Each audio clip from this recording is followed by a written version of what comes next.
സാഹിത്യ ജീവിതത്തിൽ 50 വർഷം പൂർത്തീകരിച്ച് പ്രൊഫസർ പി.എൻ. ഉണ്ണികൃഷ്ണൻ പോറ്റി.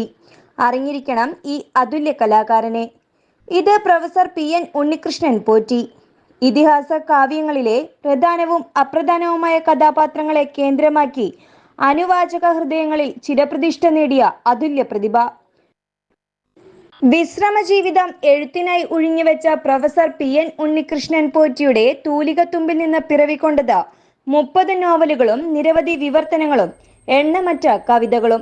നാം കേട്ടതും പുസ്തകത്താളുകളിലൂടെ അറിഞ്ഞതുമായ ഇതിഹാസ കഥാപാത്രങ്ങളാണ് മുഴുവൻ രചനകളുടെയും ആധാരം. രാമായണ മഹാഭാരത കഥകളിലെ സംഭവബഹുലമായ ഓരോ നിമിഷവും ഈടുറ്റ കഥാപാത്ര വർണ്ണനയിലൂടെ നോവലുകളാക്കി വായനക്കാരിലേക്ക് എത്തിക്കുന്ന അദ്ദേഹത്തിന്റെ സർഗവാസന വേറിട്ടതാകുന്നു. 1942 ശ്രീകൃഷ്ണപുരത്ത് നീലകണ്ഠൻ പോറ്റി ശ്രീദേവി അന്തർജനം ദമ്പതികളുടെ മകനായി ജനിച്ച ഉണ്ണികൃഷ്ണൻ പോറ്റി കുട്ടിക്കാലം മുതൽ തന്നെ പുരാണ കഥകളിൽ ആകൃഷ്ടനായിരുന്നു. ലളിത ഗാനങ്ങളിലൂടെയായിരുന്നു സാഹിത്യരംഗത്തേക്കുള്ള പ്രവേശനം. ആകാശവാണിയിൽ ഉൾപ്പെടെ നിരവധി ലളിത ഗാനങ്ങളും കവിതകളും എഴുതി. 1965 ശാസ്താംകോട്ട ദേവസ്വം ബോർഡ് കോളേജിൽ ഇംഗ്ലീഷ് പ്രൊഫസറായി ചുമതലയേറ്റതോടെ സാഹിത്യത്തിനോട് താൽക്കാലിക വിട പറഞ്ഞു. ഔദ്യോഗിക ജീവിതത്തിനു ശേഷമുള്ള വിശ്രമകാലം ഉണ്ണികൃഷ്ണൻ പോറ്റിയുടെ സാഹിത്യരംഗത്തേക്കുള്ള തിരിച്ചുവരവായി. നളചരിതം ആട്ടക്കഥ, മാക്സിംസ് ഓഫ് എഴുത്തച്ഛൻ എന്നീ കൃതികളുടെ ഇംഗ്ലീഷ് പരിഭാഷയായിരുന്നു ആദ്യമായി എഴുതിയത്. തുടർന്ന് വ്യാസകഥാപാത്രങ്ങൾ, വ്യാസദർപ്പണം എന്നീ പഠനങ്ങൾ പ്രസിദ്ധീകരിച്ചു. പിന്നീടാണ് പുരാണ കഥാപാത്രങ്ങളിലേക്കുള്ള അദ്ദേഹത്തിന്റെ കടന്നുവരവ്. മലയാളത്തിലെ ധാരാളം കവിത്രയങ്ങളുടെ കവിതകളും അത് കൂടാതെ അയ്യപ്പണിക്കർ സാറ്, പിന്നെ സുഗതകുമാരി ടീച്ചറ് തുടങ്ങിയ അവരുടെയൊക്കെ കവിതകളൊക്കെ ധാരാളം ഇംഗ്ലീഷിലേക്ക് വിവർത്തനം ചെയ്തിട്ടുണ്ട്. പിന്നെ നളചരിതം ആട്ടക്കഥയും മാക്സിംസ് ഓഫ് എഴുത്തച്ഛൻ, പിന്നെ മേഘസന്ദേശം, ഈ 3 കൃതികളാണ് ഇംഗ്ലീഷിലേക്ക് പിന്നെ വിവർത്തനം ചെയ്തത്. അത് കഴിഞ്ഞപ്പം ഒരാഗ്രഹം തോന്നി, എന്നാൽ ഇതിഹാസ പഠനങ്ങളിലേക്ക് ശ്രദ്ധ തിരിച്ചാൽ എന്താണെന്ന്.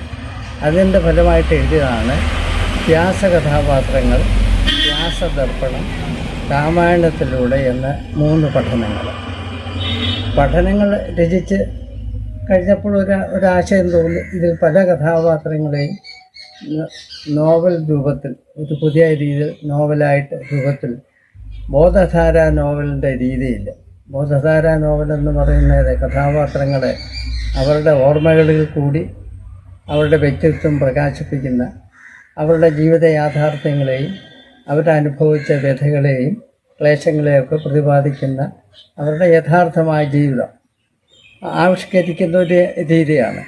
ഞാൻ ആ ഒരു രീതിയാണ് എൻ്റെ എല്ലാ നോവലുകളിലും അവലംബിച്ചിട്ടുള്ളത്. മഹാഭാരതത്തിലെ കഥാപാത്രങ്ങളെ കുറിച്ചുള്ള അവരുടെ മനോവ്യാപാരങ്ങൾ, ജീവിതത്തിലെ നാടകീയ മുഹൂർത്തങ്ങൾ, പ്രതികരണങ്ങൾ, പച്ചയായ അവരുടെ ജീവിതാനുഭവങ്ങൾ, കാര്യകാരണ ബന്ധങ്ങളെക്കുറിച്ചുള്ള അന്വേഷണം എല്ലാം അദ്ദേഹത്തിന്റെ തൂലികത്തുമ്പിലൂടെ വായനക്കാരിലെത്തി. ഭീഷ്മർ, വേദവ്യാസൻ, ഭീമൻ, വിരുധർ, ദ്രോണർ, അർജുനൻ, ശിഖണ്ഡി, അംബ, ശർമിഷ്ഠ തുടങ്ങി ഉണ്ണികൃഷ്ണൻ പോറ്റി അനുവാചക മനസ്സുകളിൽ കോറിയിട്ടത് നിരവധി നോവലുകളാണ്.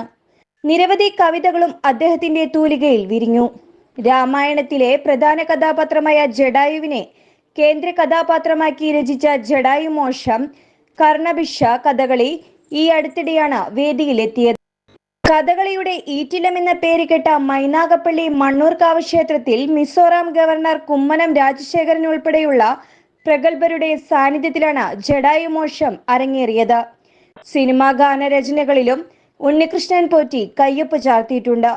12 വർഷത്തെ ഇടവേളയ്ക്ക് ശേഷം KS ചിത്ര ആലപിച്ച ഹയ എന്ന ചിത്രത്തിലെ താരാട്ടുപാട്ട് ഉണ്ണികൃഷ്ണൻ നമ്പൂതിരിയുടെ തൂലികയിൽ വിരിഞ്ഞത്.